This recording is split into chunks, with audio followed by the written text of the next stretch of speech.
Happy Friday, Bears. Coming up, we look at the band and Jess reporting live from the basement. Let's start with a hello this morning. Rebecca, how are you doing? I'm great, Garrett. Thanks for asking. Sammy Vanasso and Van Matthew Santhanim are live with us this morning to talk about Start with Hello Week. Both are involved with Ambassadors of Change. Hi, Van Matthew. What can you tell us? Start with Hello Week teaches students how to become more socially inclusive and connected to each other. When you start with hello, you're making someone's day and possibly preventing them from hurting themselves or others. There will be activities to help implement this idea throughout all of next week. Everyone is welcome to participate. On your own, if you see someone alone, you can reach out and help, which starts with a simple greeting. Organized activities, however, will include name tags for students on Monday, lunchtime activities every day, t-shirts, posters, an Instagram account at Ambassadors of Change UA, and more. Be sure to listen to our daily announcements to stay updated, and we hope you will join us in this endeavor to not only start with hello, but start with heart. Thank you, Van Matthew and Sammy. While construction has caused sporting events to relocate at the high school level, it has also caused recess to be relocated for the elementary school students. Sydney Late reports more. This school year, construction has affected recess for elementary schoolers across the district. At Greensview Elementary, the large playground and pavement are no longer there. Recess has been relocated to the kindergarten playground, backfield, basketball courts, and the Safety Town set. At Wycliffe Elementary, where the field and pavement were, is now under construction. The big toy and kindergarten playground still remain. The students also have access to a small green space at the front of the school. At Barrington Elementary, the big toy playground, pavement, and field are no longer there. Students can use the kindergarten playground, the 4th and 5th grade playground, and part of the green space at Jones. The Tremont Elementary School playgrounds will not be impacted, and the Windermere Play space will not be impacted this year. 2 Greensview Elementary students share their thoughts on the current playground. I wish I had more room.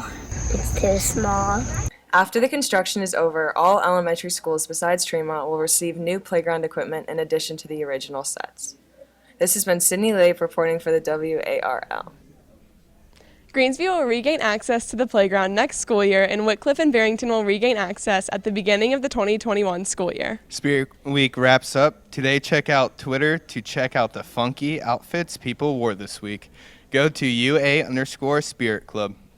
Homecoming dance tickets are on sale through locallevelevents.com through tomorrow. Tickets are $28 each. Students must be at the dance prior to 9:45 p.m. and the Out of This World event goes until 11 p.m. Now let's toss it to Tad and Jen with sport. Hey Tad, how are you this morning? I'm great, thanks for asking. Tonight we kick off homecoming weekend with the football Bears playing Westerville South at 7. The theme is neon and the Bears are 1-2. During the game, the homecoming king and queen will be announced at halftime and the 1969 UA State Championship football team will be recognized. On Monday, the field hockey team beat Dublin Toyota 4-0 for their senior night, with senior Sophie Croce scoring a hat trick, making their record 5-5-1. Boys soccer beat Gahanna Lincoln on Thursday 2-0 with goals from Joe Cannon and Ethan Howe. The record is 6-1-4. Girls soccer's record is 5-1-3. They lost to Davidson on Tuesday with a score of 0-2 and lost to Olentangy last night 0-2.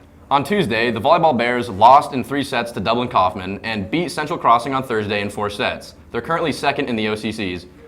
Girls golf played at the Lady Bear Invitational on Thursday and placed second, and boys golf placed 8th out of 10 teams at the Liberty Invitational on Tuesday, with Joe Malika shooting a 75. On Wednesday, girls tennis beat Olentangy 4-1, making their record 14-1. The Upper Arlington Marching Band plays a large role in our football games and athletics, but many people are unaware of the time and effort these students put forth. Alex Chris reports. Every home game Friday, 6 a.m., we show up at a UA business and we pay them in exchange for food. It's just really fun, and we all just get to, kind of do some stuff and give squad gifts before the game. And one of my favorite things, at least going to breakfast, is seeing everyone really early in the morning, because you spend from 5 in the morning to almost midnight with these people. So it's cool to kind of start that experience in the morning and get to see everyone. And then we go to spread after school, and then the game, and then after party. So at the spread is when the whole band gets together and we meet at a senior's house, and they bring us dinner and we all sit and we eat and we just hang out. So like inspection is before every game, and they call us to attention and inspect every part of our uniform. We're at the Upper Arlington High School game against Belmont, and I'm in the marching band. Our halftime show is a Queen show.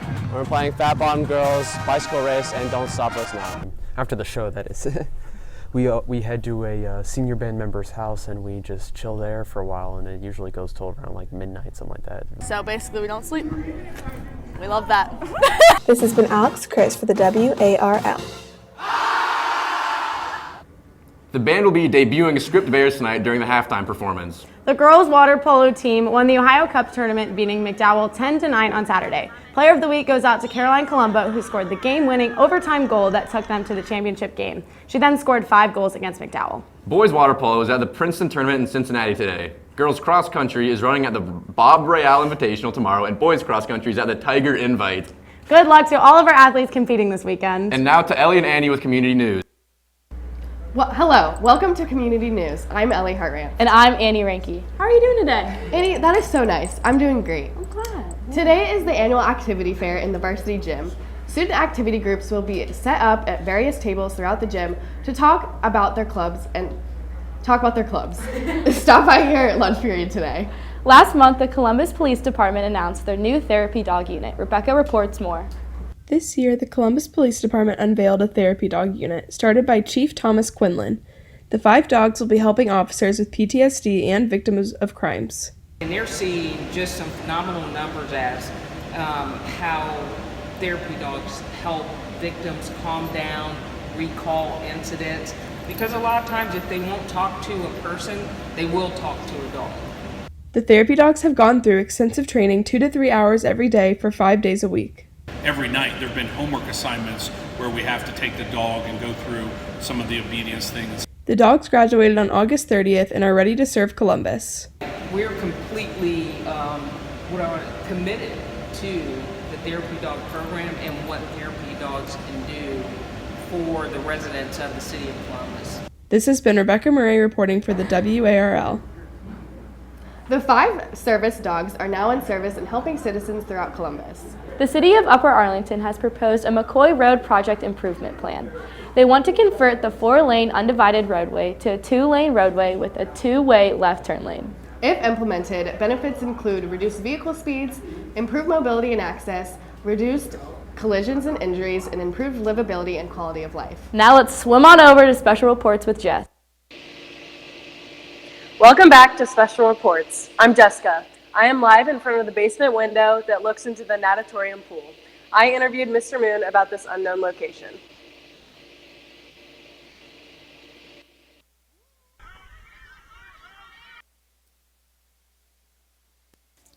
Have you ever wondered about some of the weirdest places around the school?